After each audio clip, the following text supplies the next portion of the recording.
kuatkan tekad, kuatkan hati. Negeri ini memanggilmu kawan. Belajar bergerak berbagi untuk negeri. Guru penggerak majukan pendidikan. Guru penggerak menghamba pada murid. Kreatif rancang pembelajaran. Assalamualaikum warahmatullahi wabarakatuh. Yang terhormat Kepala Sekolah SD Negeri 1 Klinting, yang kami hormati guru dan staf karyawan SD Negeri 1 Klinting. Pertama-tama marilah kita panjatkan puji syukur kehadirat Tuhan Yang Maha Esa, karena atas karunia-Nya kita dapat berkumpul dengan keadaan sehat walafiat dalam acara diseminasi modul 1.4 Budaya Positif oleh Bu Sudiah SPD, calon guru penggerak angkatan 7. Bapak Ibu yang kami hormati, izinkanlah saya selaku pembawa acara membacakan susunan acara pada hari ini, yaitu sebagai berikut. Yang pertama, pembukaan. Yang kedua, sambutan kepala sekolah. Yang ketiga, sesi diseminasi modul 1.4. Dan yang terakhir, penutup. Memasuki acara yang pertama, yaitu pembukaan. Marilah kita mulai acara pada hari ini dengan membaca basmalah bersama-sama. Meningkat acara yang kedua, yaitu sambutan kepala sekolah. Kepada Ibu Nuning Restiana dipersilakan.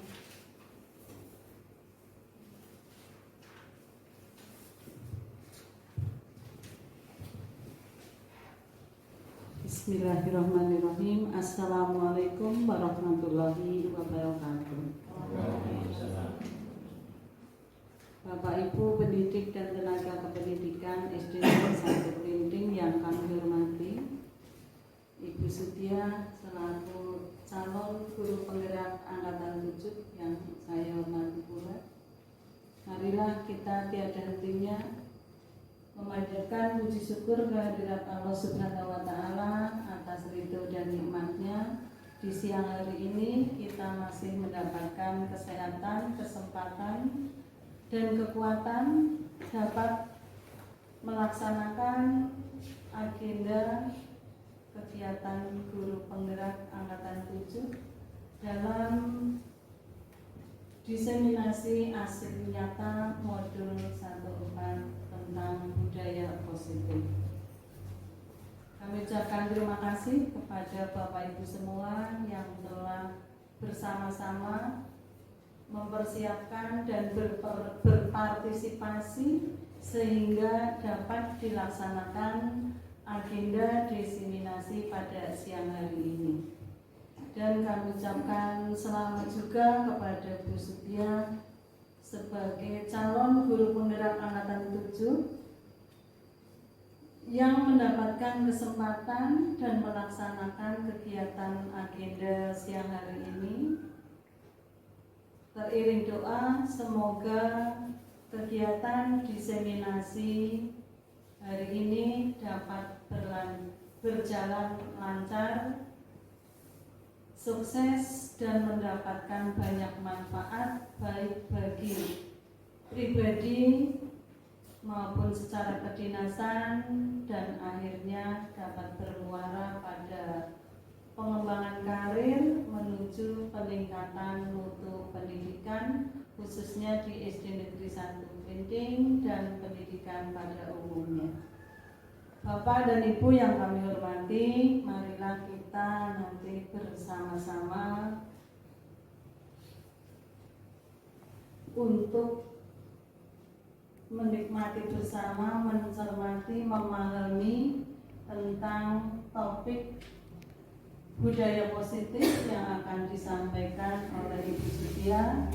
Semoga dengan materi yang akan disampaikan nanti akan membawa perubahan baik bagi diri kita di dalam membimbing peserta didiknya, yang nantinya akan dapat mewujudkan suatu budaya pada hal-hal yang positif yang nantinya benar-benar membudaya dalam kehidupan kita sehari-hari, khususnya di lingkungan pendidikan di SD Negeri 1 Klinting, dan akan berimbas juga pada pembiasaan menuju budaya positif di mana kita tinggal, baik di rumah maupun di lingkungan masyarakat.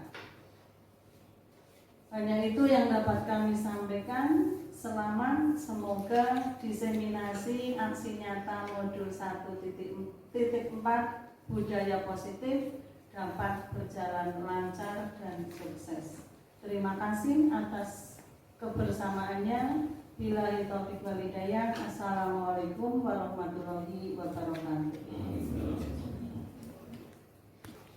Terima kasih kepada Ibu Nuning Resdiana atas sambutannya. Meningkat acara yang selanjutnya yaitu sesi diseminasi modul 1.4 yang akan disampaikan oleh Ibu Sudia.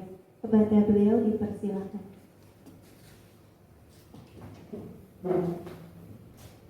Assalamualaikum warahmatullahi wabarakatuh. Yang terhormat Ibu Kepala Sekolah SD Negeri 1 Klinting, yang kami hormati Dewan Guru beserta karyawan SD Negeri 1 Klinting.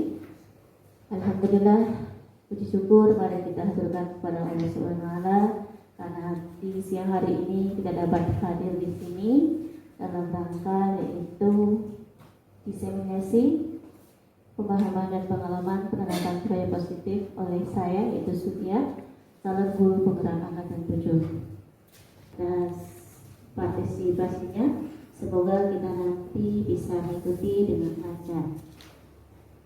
Bapak Ibu yang kami hormati, di sini saya akan menyampaikan budaya positif.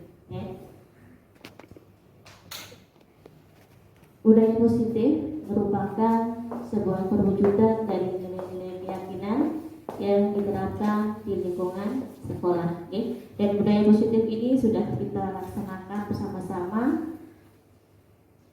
Nah, budaya positif di sekolah juga merupakan sebuah upaya pembentukan karakter bagi para didik yang nantinya dapat menjadi pembiasaan positif dalam kehidupannya di masa yang akan datang. Produk budaya positif yang pertama, senyum, salam, sapa di pagi hari, dan sudah kita laksanakan tentunya. Kemudian yang kedua, cuci tangan sebelum masuk ruangan, sebelum dan sesudah makan atau setelah melakukan aktivitas. Kemudian pembiasaan sholat duha, ya. Kemudian berikutnya yaitu pembiasaan literasi, baca 15 menit sebelum pembelajaran, menjaga kebersihan sekolah, pembiasaan izin ketika akan keluar ruang kelas, memberi salam ketika masuk ruang kelas, merawat tanaman di lingkungan sekolah. Nah, produk budaya positif yang pertama yaitu senyum, salam, sapa, ya, yang kita laksanakan setiap pagi hari, ya. Di sini dimaksudkan untuk memberikan kebiasaan kepada siswa untuk saling sapa kepada sesama.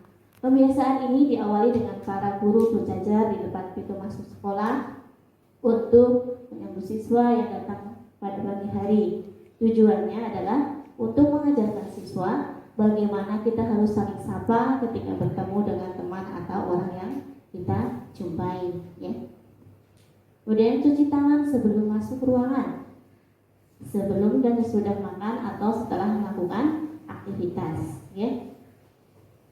Nah, di sini tujuannya itu sebagai upaya menjaga kesehatan, kegiatan cuci tangan sebelum masuk ruangan atau melakukan aktivitas agar kita semua merasa aman dan nyaman, ya. Kemudian kebiasaan sholat duha. Dalam kegiatan ini dimaksudkan agar siswa terbiasa untuk melakukan ibadah sholat serta memperbaiki ibadah bacaan dan rukun dalam ibadah sholat siswa. Alhamdulillah ya, untuk sholat duha sudah dilaksanakan ya setiap pagi di sekolah kita ya dengan bergilir. Kemudian pembiasaan literasi baca 15 menit sebelum pembelajaran. Tujuannya yang pertama itu membentuk budaya literasi di lingkungan sekolah. Kemudian meningkatkan insan literat di lingkungan sekolah. Tujuan ketiga yaitu meningkatkan pengelolaan pengetahuan di lingkungan sekolah nih, melalui sekolah anak-anak yang menyenangkan. Kemudian tujuan keempat, menjadi wadah untuk menumbuhkan strategi membaca sehingga berkelanjutan pembelajaran bisa selalu dihadirkan. Kemudian budaya positif berikutnya yaitu menjaga kebersihan sekolah. Pembiasaan kebersihan dimulai dari diri sendiri dan lingkungan sekolah ya. Aktivitas, kemudian untuk lingkungan kelas atau lingkungan sekolah, anak-anak itu melaksanakan piket sesuai jadwal, terus kerja bakti ya. Nah, dengan demikian siswa itu memulainya setiap harinya untuk menjaga kebersihan lingkungan sekolah. Kemudian pembiasaan izin ketika akan keluar ruang kelas ya. Biasanya kan anak-anak izin misalkan ke belakang ya. Kegiatan ini dilakukan setiap saat. Nah, para peserta didik dibiasakan untuk selalu minta izin ketika mereka akan masuk atau meninggalkan kelas. Ini dimaksudkan agar mereka menghargai orang lain yang ada di ruang tersebut dan melatih sopan santun agar bermanfaat bagi masa depan siswa. Kemudian memberi salam ketika masuk ruang kelas. Biasanya ketika anak-anak setelah izin keluar ruangan masuk kelas itu memberikan salam ya. Tujuannya di sini agar mereka selalu menghormati orang lain yang ada di ruangan tersebut dan melatih sopan santun agar mendapatkan banyak kebaikan dari salam yang diucapkan ya. Kemudian produk budaya positif berikutnya itu merawat tanaman di lingkungan sekolah. Dan kegiatan ini dilakukan secara terjadwal agar menanamkan rasa cinta pada lingkungan sekolah, terutama rasa cinta pada makhluk hidup lain yaitu tanaman ya. Karena tanaman di lingkungan sekolah kita sudah banyak, jadi untuk budaya positif merawat tanaman di sekolah itu harus selalu dirutinkan. Ya, itu tadi ya untuk budaya positif dan produk budaya positif. Sebelum kita memasuki materi budaya positif ya, karena di sini nanti ada banyak materi, kita akan ice breaking dulu ya, karena mungkin sudah ngantuk ya, pada siang. Mari kita ice breaking dulu. Bapak Ibu monggo berdiri.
terima kasih ya. Itu tujuannya untuk menyeimbangkan antara otak kanan dengan otak kiri. Ya.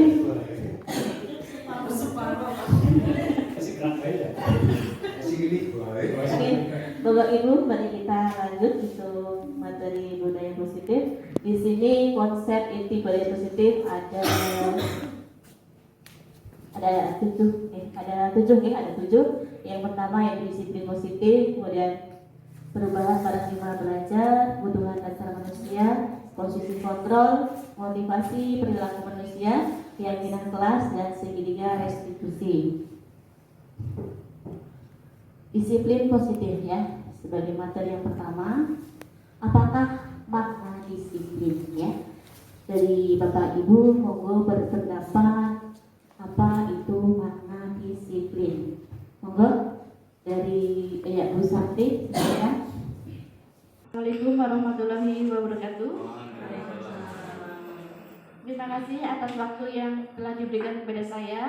Di sini saya akan mengungkapkan apa makna kata disiplin. Kalau menurut saya, kata disiplin itu kita pasti akan berpikiran pada aturan atau peraturan yang harus kita taati.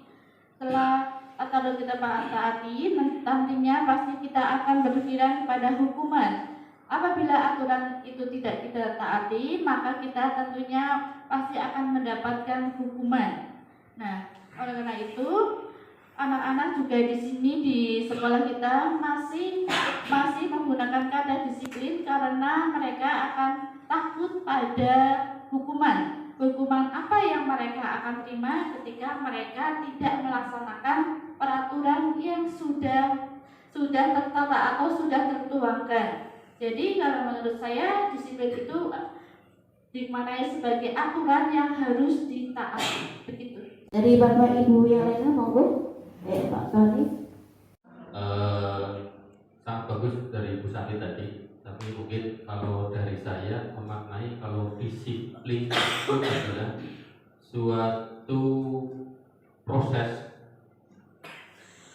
suatu kegiatan yang dimana dihasilkan dari melalui rangkaian proses, melalui ketaatan, kemudian kepatuhan, ketertiban, sehingga tercipta nanti suatu perilaku yang tertata, sehingga dalam kehidupan itu menjadi perilaku yang tertata, ketertibannya, kepatuhannya kepada satu aturan. Terima kasih. Ibu Bapak yang lainnya monggo. Cukup. Baik. Ya. Tadi sudah disampaikan oleh Ibu Santi dan Pak Tony makna disiplin ya. Mari kita lihat bersama-sama di sini. Nah, disiplin itu berasal dari bahasa Latin yaitu disciplina yang artinya belajar ya. Jadi seorang murid di sini harus paham betul alasan mengapa mereka mengikuti ajaran tertentu, sehingga motivasi yang terbangun adalah motivasi intrinsik bukan ekstrinsik ya. Namun budaya kita, makna kata disiplin telah berubah menjadi sesuatu yang dilakukan seseorang pada orang lain untuk mendapatkan kepatuhan ya, seperti tadi disampaikan oleh Pak Tony dan juga Bu Santi. Seseorang yang memiliki disiplin diri berarti mereka bisa bertanggung jawab terhadap apa yang dilakukannya karena mereka mendasarkan tindakan mereka pada nilai-nilai kebajikan universal ya. Di sini pendidik, nah kita sebagai pendidik ya biasanya itu diharapkan menciptakan anak-anak yang memiliki disiplin diri sehingga mereka bisa berperilaku dengan mengacu pada nilai-nilai kebajikan universal dan memiliki motivasi intrinsik bukan ekstrinsik. Kemudian nilai-nilai kebajikan universal.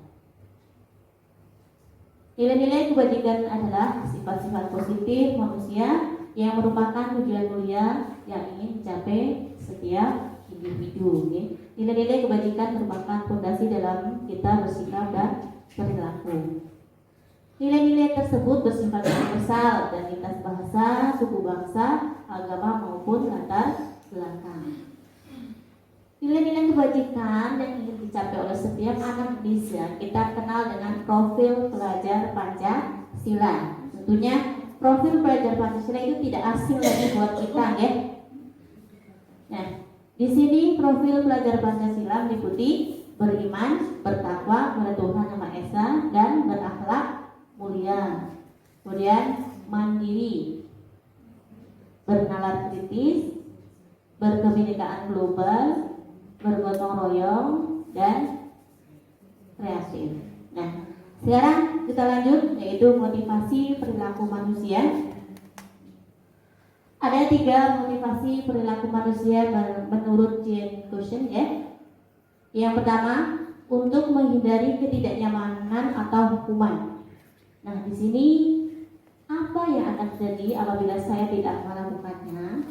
Ini adalah motivasi eksternal, ya. Kemudian untuk mendapatkan imbalan dari orang lain atau institusi. Nah, di sini apa yang akan saya dapatkan apabila saya melakukannya? Ini adalah juga motivasi eksternal. Kemudian 3, untuk menghargai diri sendiri.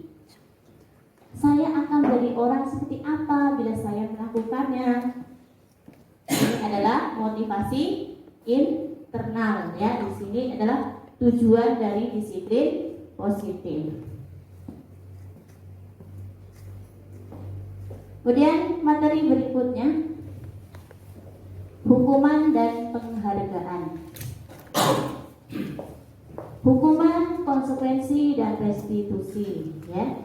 Hukuman di sini itu bersifat tidak terencana.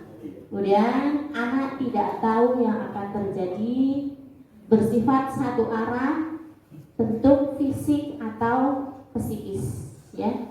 Kemudian konsekuensi di sini sudah terencana atau disepakati, sudah dibahas dan disetujui oleh murid dan guru. Kemudian restitusi adalah proses menciptakan kondisi bagi murid untuk memperbaiki kesalahan mereka sehingga mereka bisa kembali pada kelompok mereka dengan karakter yang lebih kuat. Ini menurut question 1996. Jadi Bapak Ibu, ini perbedaan antara hukuman, konsekuensi, dan restitusi, ya. Bisa dipahami ya untuk perbedaan hukuman, konsekuensi, dan restitusi? Oke, kita lanjut. Dihukum oleh penghargaan. Saat kita berulang kali menjadikan hadiah kepada anak-anak agar berperilaku bertanggung jawab, atau kepada seorang murid agar mempelajari sesuatu yang baru, atau kepada seorang karyawan agar melakukan kerjaan yang berkualitas, kita sedang berasumsi mereka tidak dapat melakukannya atau mereka tidak akan memilih untuk melakukannya. Ya, ini adalah menurut Alfie Cohen, ya. Penghargaan itu berlaku sama dengan hukuman dalam arti meminta atau menunjuk seseorang melakukan sesuatu untuk memenuhi suatu tujuan tertentu dari orang yang meminta atau membujuk. Dorongannya eksternal dan akan ada faktor ketergantungan, ya. Jadi di sini penghargaan itu berlaku sama dengan hukuman jika itu meminta atau membujuk seseorang melakukan tujuan, ya, dari orang yang meminta atau yang membujuk, ya. Nah, di sini kita akan berlatih, ya, berlatih untuk membedakan ini hukuman atau konsekuensi, ya. Yang pertama, mencatat 100 kali di dalam buku kalimat. Saya tidak akan terlambat lagi karena terlambat sekolah. Ini hukuman atau konsekuensi, ya? Mencatat 100 kali di dalam buku kalimat. Saya tidak akan terlambat lagi. Hukuman atau konsekuensi? Hukuman. Oke. Kemudian yang kedua, lari mengelilingi lapangan basket 2 kali karena terlambat hadir di sekolah. Hukuman atau konsekuensi? Hukuman. Oke, yang ketiga, murid diminta untuk push up 15 kali karena tidak menggunakan masker ke sekolah. hukuman ya. Kemudian menggantikan kertas tugas teman yang telah dicoret-coret, konsekuensi. Kemudian membersihkan tumpahan air di meja tulis karena tersenggol pada saat belajar, konsekuensi ya. Terus murid disuruh untuk mengenakan sepatu seharian di sekolah karena tidak mengenakan sepatu hitam, hukuman ya. Lari mengelilingi lapangan basket 2 kali karena terlambat 10 menit untuk pelajaran PJOK. Bagaimana? Guru PJOK? Guru PJOK gimana? Hukuman atau konsekuensi? Hukuman ya. Nah, kita lihat. Nah, kita cocokkan ya. Yang pertama, untuk mencatat 100 kali itu adalah hukuman. Kemudian lari mengelilingi lapangan itu juga hukuman. Push up juga hukuman. Mengganti kertas konsekuensi, okay? Membersihkan tumpahan air juga konsekuensi. Terus disuruh untuk tidak menggunakan sepatu seharian juga hukuman. Lari mengelilingi basket itu konsekuensi, bukan hukuman, ya. Ya. Kemudian materi yang berikutnya yaitu restitusi ya. Apa itu restitusi? Bapak Ibu sudah pernah mendengar restitusi? Ya. Ya. Restitusi adalah proses menciptakan kondisi bagi murid untuk memperbaiki kesalahan mereka sehingga mereka bisa kembali pada kelompok mereka dengan karakter yang lebih kuat. Sebetulnya restitusi itu sudah pernah kita laksanakan ya, cuma tidak terarah atau terprogram seperti itu ya. Nah, 9 ciri-ciri restitusi.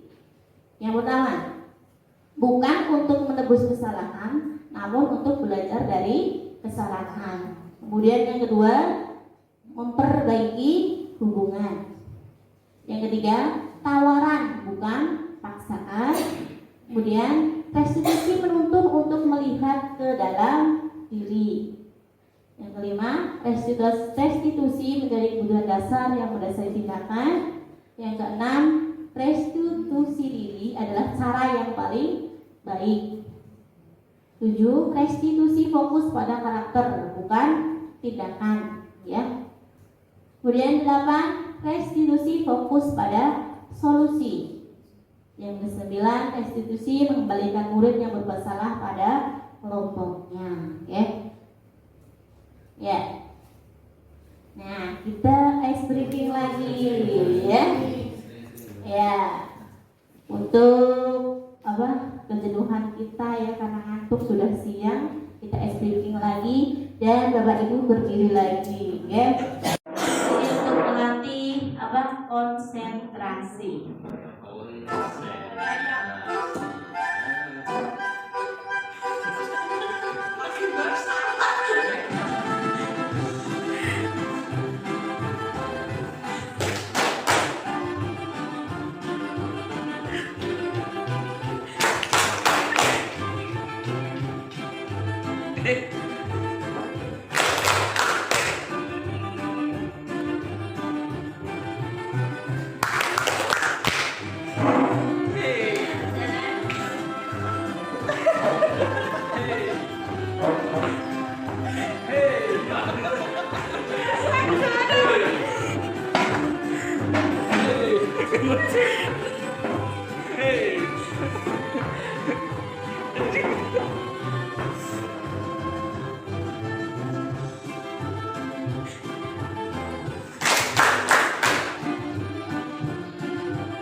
lanjutkan materi berikutnya yaitu keyakinan kelas.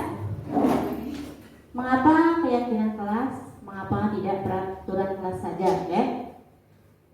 Nah, keyakinan kelas adalah salah satu disiplin positif yang bisa kita terapkan dalam membangun budaya positif di sekolah. Dengan adanya keyakinan kelas di setiap kelas, diharapkan dapat mewujudkan tujuan pendidikan yang berorientasi kepada profil belajar Pancasila. Ya. Sebetulnya untuk keyakinan kelas juga sudah pernah kita praktekkan, cuma kita belum mengenal. Oh, itu ternyata keyakinan kelas. Ya. Nah, di sini kita bisa membedakan antara peraturan dengan keyakinan kelas. Di sini dicontohkan, misalkan area wajib menggunakan masker. Keyakinan kelasnya yaitu kesehatan atau keselamatan, ya, itu ya. Jadi mungkin bisa intinya untuk keyakinan itu bisa untuk tujuan apa ya? Untuk tujuan misalkan dari area wajib menggunakan masker. Oh, tujuannya itu kesehatan atau keselamatan, ya, itu dinamakan keyakinan. Nah, mari Bapak Ibu kita belajar bersama, ya. Di sini nanti kita mengkaji peraturan keyakinannya itu apa, ya. Yang pertama, selalu kembalikan buku ke tempatnya. Keyakinannya apa? Tanggung jawab, ya. Karena di sini untuk melatih atau tujuannya adalah untuk tanggung jawab. Kemudian dilarang mengganggu orang lain. Keyakinannya apa? Oke, iya. Betul, menghormati orang lain. Kemudian dilarang melakukan kekerasan. Keyakinannya? Oke, iya. Betul, keselamatan atau menghormati orang lain. Oke. Kemudian bergantian atau menunggu giliran. Keyakinannya? Iya. Bergantian atau menunggu giliran itu keyakinan atau mungkin tujuannya yaitu untuk melatih kesabaran, ya, bersabar, kemudian juga menghormati orang lain. Oke. Sudah paham ya Bapak Ibu untuk peraturan kemudian keyakinannya itu apa? Sudah paham? Baik, kita lanjutkan.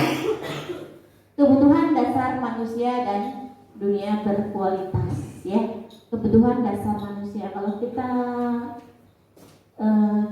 itu dulu, kita bayangkan atau mungkin kita juga sudah tahu, ya, maksudnya kebutuhan dasar manusia itu banyak sekali, ya. Contohnya apa coba? Makan, ya. Terus apa lagi?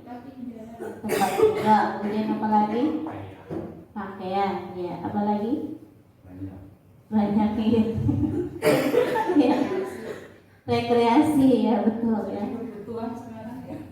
Ya, rekreasi juga merupakan kebutuhan dasar manusia. Baik, kita lihat, ya. Kebutuhan dasar manusia yang pertama itu bertahan hidup. Ya, bertahan hidup, ya. Kita bertahan hidup dengan cara kita menjaga kesehatan, ya. Terus menjaga kewarasan. Iya, kewarasan kesehatan sama juga, ya. Kemudian kebutuhan dasar berikutnya yaitu cinta dan kasih sayang. Ya, ini yang sangat kita perlukan, ya, karena kita butuh cinta dan kasih sayang. Tanpa cinta dan kasih sayang kita itu tidak bisa hidup, ya kan?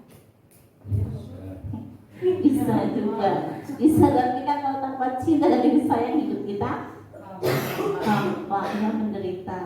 Kemudian kebutuhan dasar manusia yang kedua berikutnya yaitu kekuasaan, ya.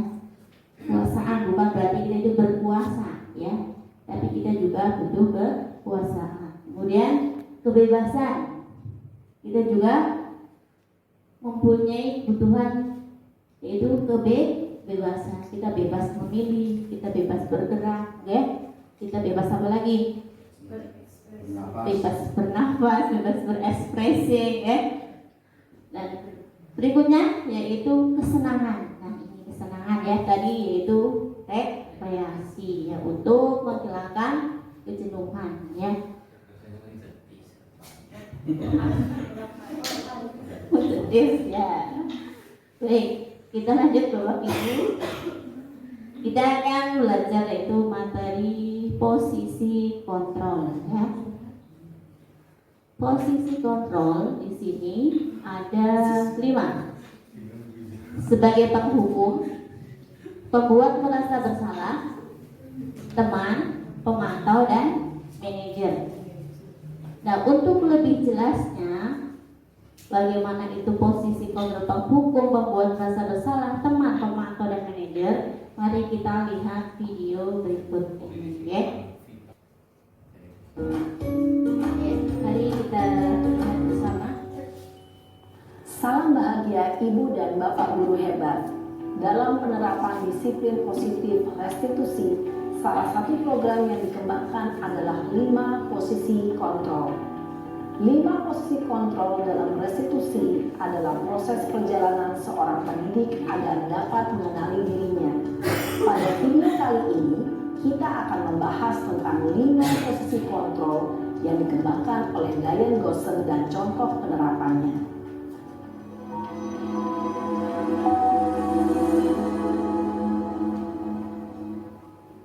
5 posisi kontrol itu adalah 1. Posisi penghukum, 2. Posisi pembuat merasa bersalah, 3. Posisi teman, 4. Posisi pemantau atau monitor, dan 5. Posisi manajer. Untuk lebih memahami kelima posisi tersebut, mari kita saksikan kasus Naren yang terlambat hadir 20 menit di sekolah dan melihat bagaimana kelima posisi kontrol dalam menghadapi masalah tersebut.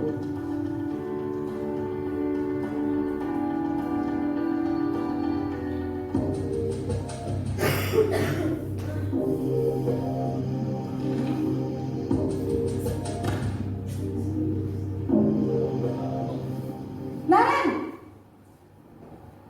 Sini kamu! Selamat pagi, Bu. Selalu terlambat. Kamu deh, pasti terlambat. Maaf, Bu. Saya Apa? Apa coba? Alasan kamu apa lagi? Kapan sih kamu tidak terlambat? Malas sekali ya kamu jadi anak. saya Dasar pemalas. Gak kapok-kapok sih kamu. Sudah berapa kali terlambat?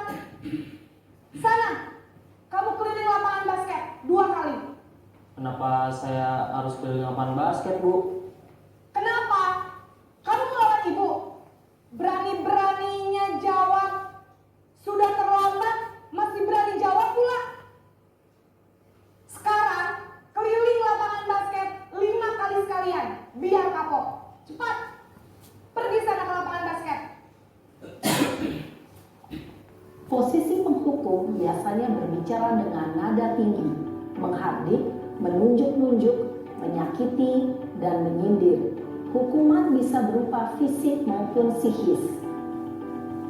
Ibu dan Bapak guru hebat, dampak yang terjadi pada murid ketika guru berada pada posisi penghukum adalah murid cenderung akan memberontak, bahkan menyimpan dendam.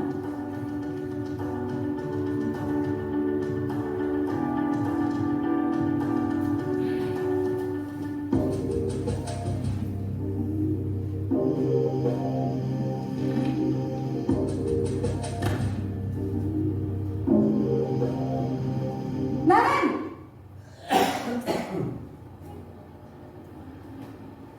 Selamat pagi, Bu.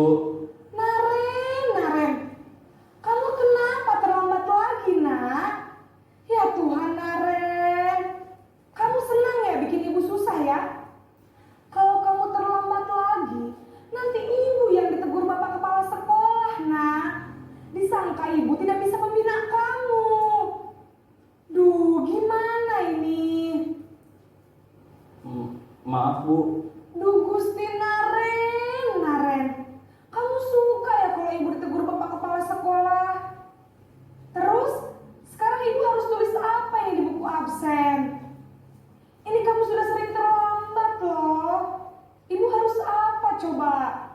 Maaf Bu, maaf sekali.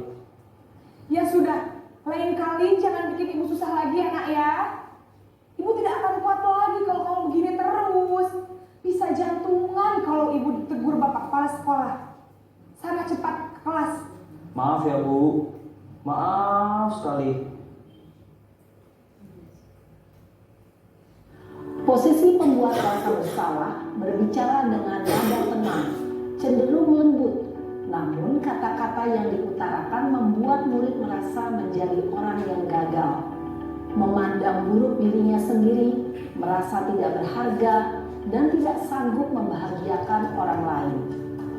Ketika guru mengambil posisi pembuat rasa bersalah, murid akan menganggap dirinya yang bersalah dan ia akan menyimpan emosi negatif tersebut di dalam dirinya.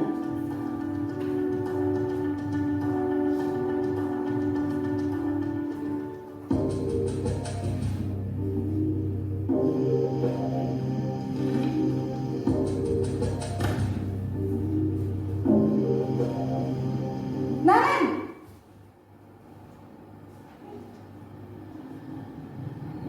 Selamat pagi Bu. Wah, sudah jam berapa ini nak?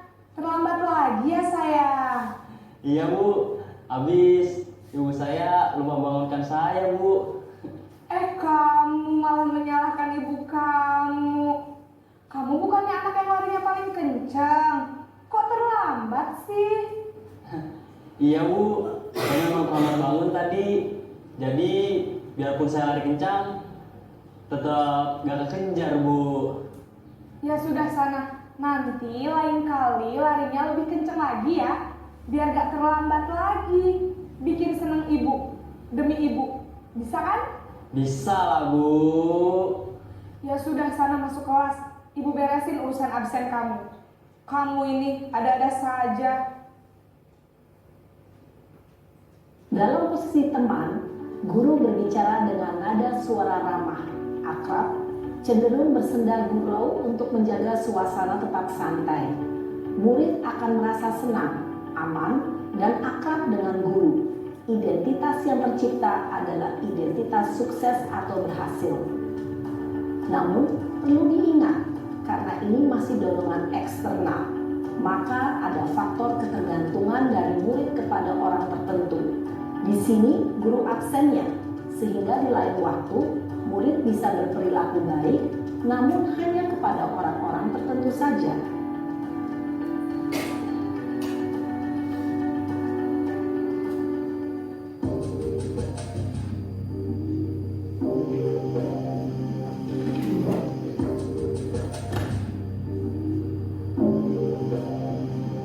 Naren!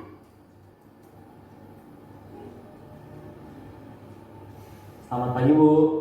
Naren, apa peraturan sekolah kita tentang jam berapa kita harus masuk sekolah, nak? Kita harus di sekolah jam 7 Bu. Iya betul, sekarang sudah jam 7.20. Naren sudah tahu konsekuensinya jika terlambat hadir. Paham Bu. Saya harus tinggal kelas pas jam istirahat selama 20 menit. Iya benar, konsekuensinya demikian. Jadi nanti jam 9.30 pas istirahat, kamu harus tinggal di kelas, kerjakan tugas tambahan untuk ketertinggalan kamu, ya? Baik Bu. Posisi pemantau mengandalkan penghitungan atau data untuk mengontrol murid. Guru mengarahkan murid berdasarkan peraturan dan konsekuensi. Seorang pemantau menunjukkan bahasa tubuh dan ekspresi wajah yang datar dan cenderung formal.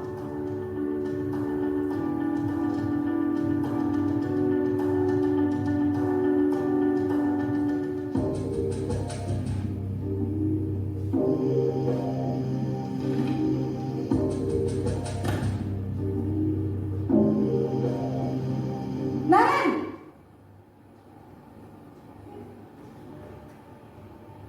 Selamat pagi Bu. Selamat pagi Naren. Maaf Bu, saya terlambat. Iya, sekolah masuknya jam 7, sekarang sudah jam 7.20. Jadi sekarang bagaimana ini Naren? Maaf Bu, Saya lupa setel alarm saya semalam.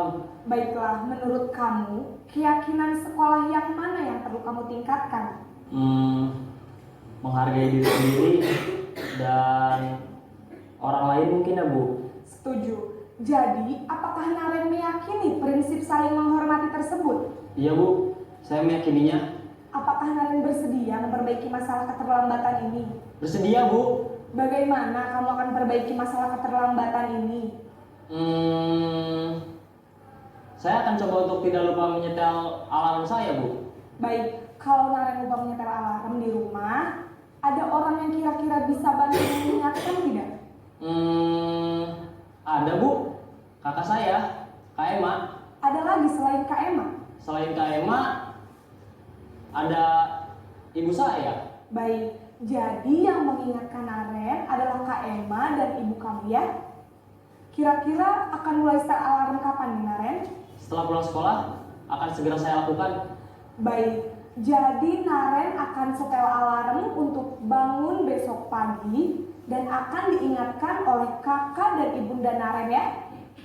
Ada lagi yang mungkin perlu dilakukan Naren agar tidak terlambat bangun lagi? Tidak ada Bu. Baik Naren, terima kasih untuk kerjasama kamu. Sekarang kamu perlu kembali ke kelas untuk belajar. Baik Bu, terima kasih. Posisi manajer adalah posisi kontrol yang disarankan untuk membimbing murid memiliki sikap disiplin yang positif, yaitu murid yang mandiri, bertanggung jawab, dan dapat memecahkan masalah. Tujuan dari posisi ini adalah agar murid dapat berefleksi atas tindakannya. Guru akan dengan tulus memberikan pertanyaan-pertanyaan bermakna, sehingga membuat murid dapat belajar dari kesalahannya dan mencari sebuah solusi untuk menyelesaikannya. Ibu dan Bapak guru hebat, setelah mengamati adegan kelima posisi kontrol tadi, kira-kira posisi mana yang paling ideal? Posisi mana yang dapat menunjang motivasi intrinsik murid? Ya, tentu posisi manajer. Posisi ini memang posisi ideal yang ingin dituju setiap pendidik. Pada posisi inilah, guru dapat menerapkan disiplin positif yang berpihak pada murid, yang memerdekakan murid. Perjalanan seorang pendidik tentunya tidak mudah untuk sampai pada posisi seorang manajer. Namun, tujuan kita pasti, yaitu menciptakan murid-murid yang mandiri, merdeka, dan bertanggung jawab. Semoga penggambaran 5 posisi kontrol yang telah diperlihatkan ini dapat menjadi ajang refleksi bagi kita semua, agar dapat terus mengasah dan menerapkan disiplin positif yang memerdekakan murid. Mari terus berlatih dan bersemangat. Selamat menerapkan. Salam dan bahagia Ibu dan Bapak guru hebat. Ya, itu tadi contoh ya, 5 posisi kontrol ya. Semoga kita dapat menerapkan posisi kontrol yang terakhir, yaitu posisi manajer ini, sehingga kita dapat menumbuhkan motivasi intrinsik dari anak ya, dan bisa menumbuhkan budaya positif kepada anak. Ya, baik Bapak Ibu, sekarang kita akan studi kasus ya. Setelah tadi kita melihat video, di sini saya bacakan intinya saja bahwa Sabrina hari itu bangun terlambat dan terburu-buru sampai di sekolah. Dia pun akhirnya sampai di gerbang sekolah, tapi baru menyadari kalau tidak menggunakan sepatu hitam seperti tertera di peraturan sekolah. Di depan pintu kelas, Bapak Lukman perhatikan sepatu Sabrina yang berwarna coklat. Sabrina berusaha menjelaskan bahwa dia keliru dan salah menggunakan sepatu. Pak Lukman menanyakan Sabrina tentang peraturan sekolah tentang seragam warna sepatu. Sabrina menjawab sudah mengetahui ya, harus berwarna hitam. Namun karena terburu-buru maka salah menggunakan sepatu.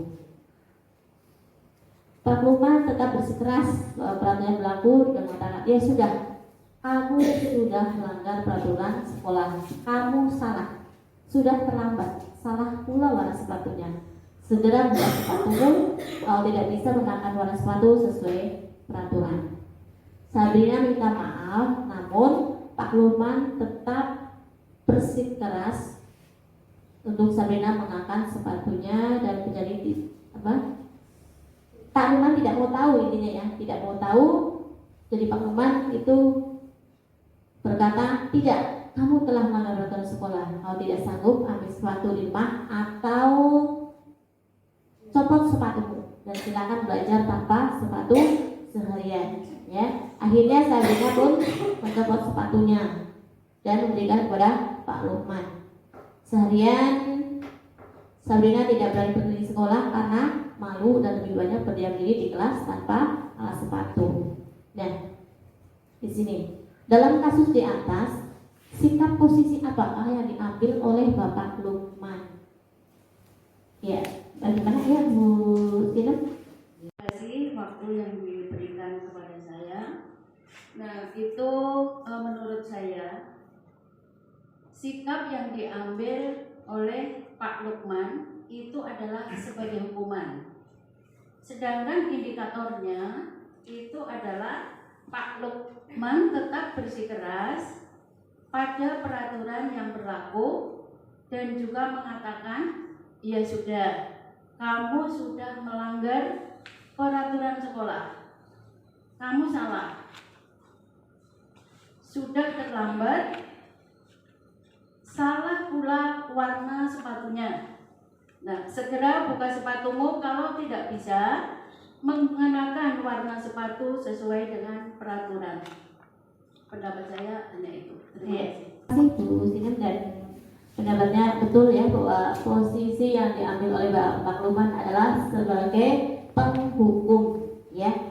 Karena di sini indikatornya itu Pak Lukman tetap bersikeras pada peraturan berlaku ya. Pokoknya tidak mau tahu gitu ya.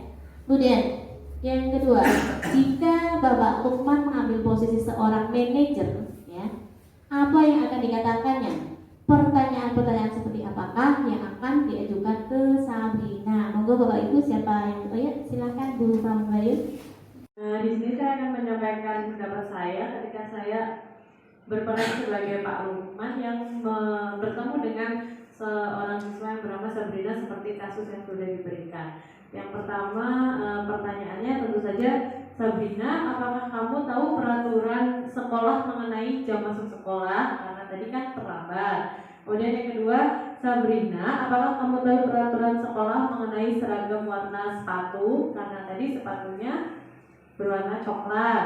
Kemudian Sabrina, jika tahu yang kamu perbuat ini salah, maka bersediakah kamu memperbaikinya? Kemudian yang terakhir, Sabrina, jika tahu apa yang kamu perbuat ini salah, apa rencana kamu untuk memperbaikinya? Itu saja pendapat dari saya. Terima kasih. Ya, betul Pak Bayu untuk jawabannya ya. Jika kita itu posisi manajer tadi seperti yang dikatakan oleh Pak Bayu, untuk pertanyaan-pertanyaannya yang tadi itu ya, Sabrina, apakah kamu tahu peraturan sekolah mengenai masuk sekolah? Kemudian Sabrina, apakah kamu tahu peraturan sekolah mengenai seragam warna sepatu ya? Kemudian ketiga, Sabrina, jika kamu tahu yang perbuat ini salah, bersediakah kamu memperbaikinya? Kemudian pertanyaan berikutnya, Sabrina, jika tahu yang kamu berbuat ini salah, apa rencana kamu untuk memperbaikinya? Ini adalah pertanyaan-pertanyaan sebagai guru ya, jika berposisi sebagai seorang manajer ya.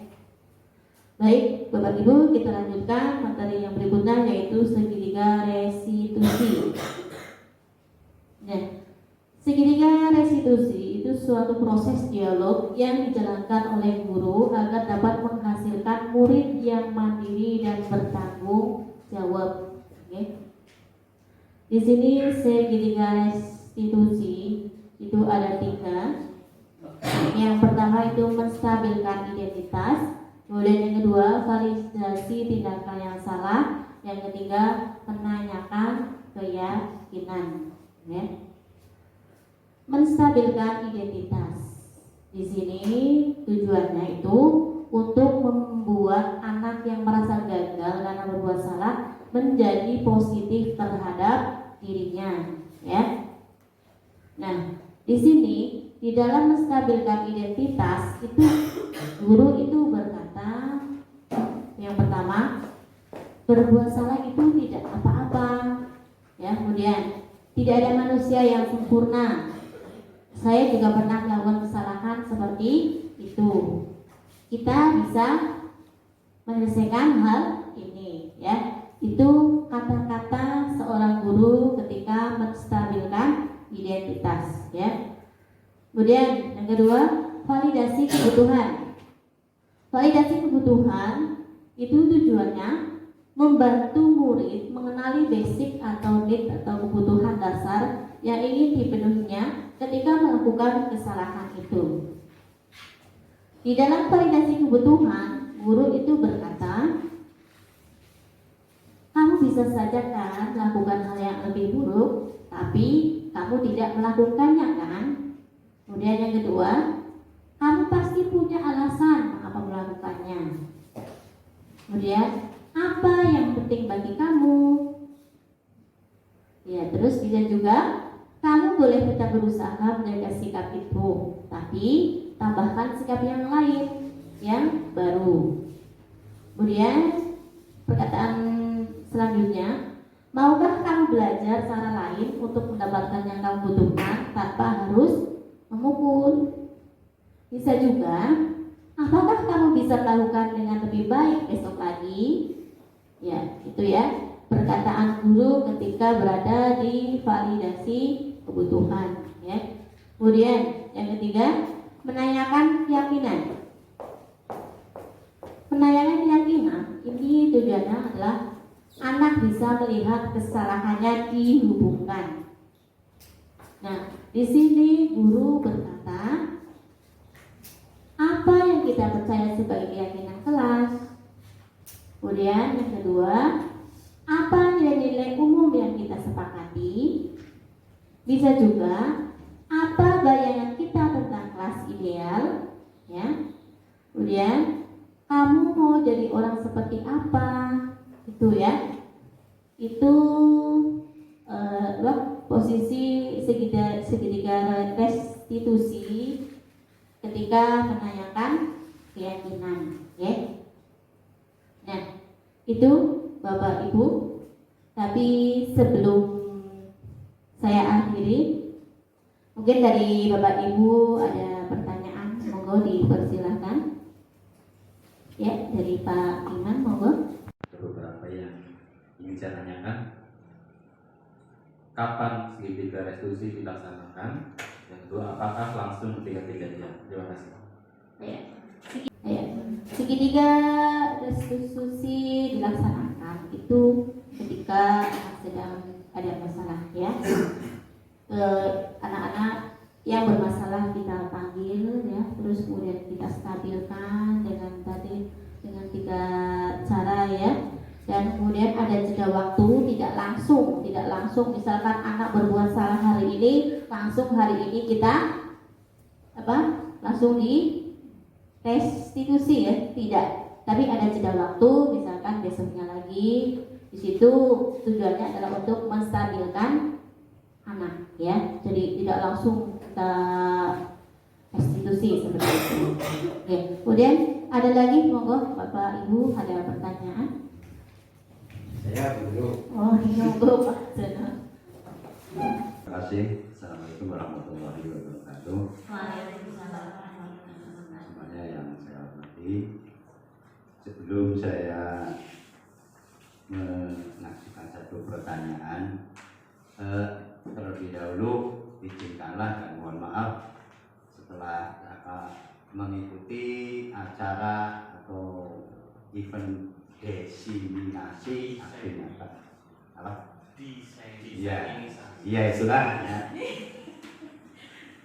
Tepatnya pada modul 1.4 yang disampaikan oleh calon guru penggerak Ibu Sudia. Ternyata apa yang disampaikan itu sebenarnya sudah terjadi atau sudah kita alami setiap hari di dunia pendidikan, khususnya menghadapi siswa-siswi apalagi masih usia SD. Namun selama ini memang ilmunya yang kita semuanya belum memiliki. Nah, dengan adanya program guru penggerak seperti ini, ya, kita alhamdulillah diawali dari calon guru penggerak itu sendiri dengan membuka modul 1.4. Kemudian kita diberi atau kita melihat bahwa di situ ada ilmunya untuk mengatasi anak-anak didik kita akan kemana dan akan bagaimana kita bentuk di suatu saat atau di masa anak-anak kita nanti sebagai manusia Indonesia dewasa yang tentunya menjadi anak yang paling tidak dengan judulnya selalu berpositif thinking. Nah, dalam hal ini tadi saya mengikuti khususnya di segitiga si restitusi, restitusi. Kalau saya cermati tadi hanya berlaku atau kita dihadapkan pada permasalahan-permasalahan yang sifatnya perorangan. Artinya hanya seorang siswa melakukan atau mengalami kesalahan ataupun pelanggaran aturan. Nah, sekarang bagaimana untuk mengatasi atau menanganinya apabila pelanggaran itu atau kesalahan itu dilakukan oleh sekelompok siswa, bukan perorangan. Kalau tadi yang saya cermati itu saya disuguhi dengan permasalahan yang perorangan. Nah, kalau misalnya kesalahan itu dilakukan oleh berkelompok atau 2 atau 3 anak, nah ini mohon sebagai calon guru penggerak untuk bisa ya paling tidak memberikan gambaran, karena hal ini sangat mungkin terjadi di sekolah kita. Kesalahan itu dilakukan oleh kelompok atau lebih dari 1 siswa. Demikian, terima kasih. Assalamualaikum warahmatullahi wabarakatuh. Ya, terima kasih Pak Joko. Kan bahwasanya jika ada anak yang bermasalah segitiga restitusi ini, bisakah untuk kelompok ya, untuk kelompok itu bagaimana dalam penanganannya ya? Ya, dalam segitiga restitusi ini itu dilaksanakan secara one by one, Pak. 1 per 1. Walaupun itu kelompok, tapi kita lakukan 1 per 1 dan dilakukan secara privat seperti itu. Tujuannya itu agar kita itu lebih fokus ke anak, dan nanti kan bisa bergantian, ya, bergantian. Jadi nanti di dalam segitiga institusi itu jika dilaksanakan dalam kelompok berbarengan, nanti bisa terjadi saling menyalahkan, ya. Jadi untuk kelompok itu dilaksanakan secara one by one dan dilaksanakan secara privat seperti itu, Bang. Oke, Bapak Ibu yang kami hormati, ada lagi yang bertanya? Oke, baik. Terima kasih. Alhamdulillah ya, kita sudah mengikuti acara diseminasi nyata. Di sini Guru Irian, Guru Cendrawasih cukup sekian dan terima kasih. Oke, alhamdulillah saya ucapkan terima kasih kepada Ibu Bapak semuanya atas partisipasinya.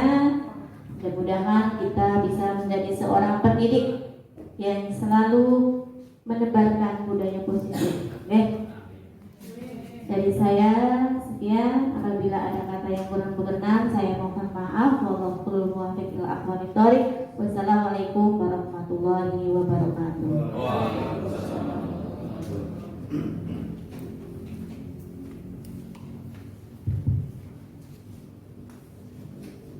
Bapak Ibu yang saya hormati, tibalah kita di penghujung acara. Marilah kita tutup acara pada hari ini dengan membaca hamdalah bersama-sama. Sebelum itu saya selaku pembawa acara mohon maaf apabila terdapat tutur kata yang kurang berkenan. Sekian dari saya. Wassalamualaikum warahmatullahi wabarakatuh. Waalaikumsalam.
Silakan ya.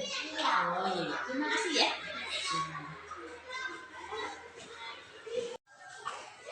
Alisa, Sipra, tadi Bu Guru dapat laporan dari Dina ya. Kalau ketika istirahat, kamu itu makan dan minum 3 gelas. Apakah betul? Seperti itu? Ya? Ya? Kenapa makan dan minum 3 gelas? Kenapa? Kenapa sih gak makan di gelas? Di luar juga nyaut lagi. Tidak ada tempat duduk di luar. Nah, Alisa kenapa makan dan minum di lupa ya? Nah, hari ini kamu melakukan kesalahan. Sadar apa tidak? Sadar? Nah, kenapa? Setelah kamu itu sadar bahwa kamu melakukan kesalahan, perasaanmu bagaimana? Coba, perasaannya bagaimana? Kamu malu atau tidak? Malu atau tidak? Malu. Kenapa malu? Kenapa malu?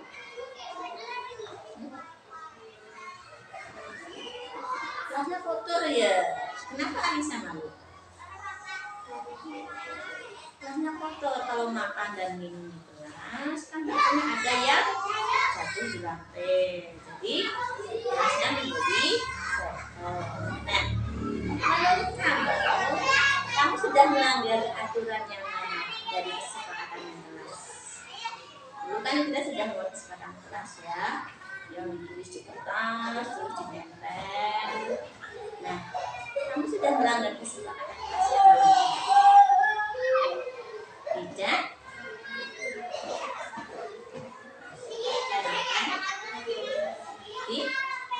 Bisa. Kalian sudah melanggar kesepakatan kelas yaitu tidak boleh makan dan minum di dalam kelas. Sekarang kamu sudah tahu, ya sudah tahu melanggar aturan itu. Langkah selanjutnya bagaimana? Dia tidak melanggar aturan. Langkah selanjutnya makan dan minum di mana? Iya, makan dan minum di luar kelas ya, agar kelasnya tidak kotor seperti itu ya. Nah, kalian sudah sadar yang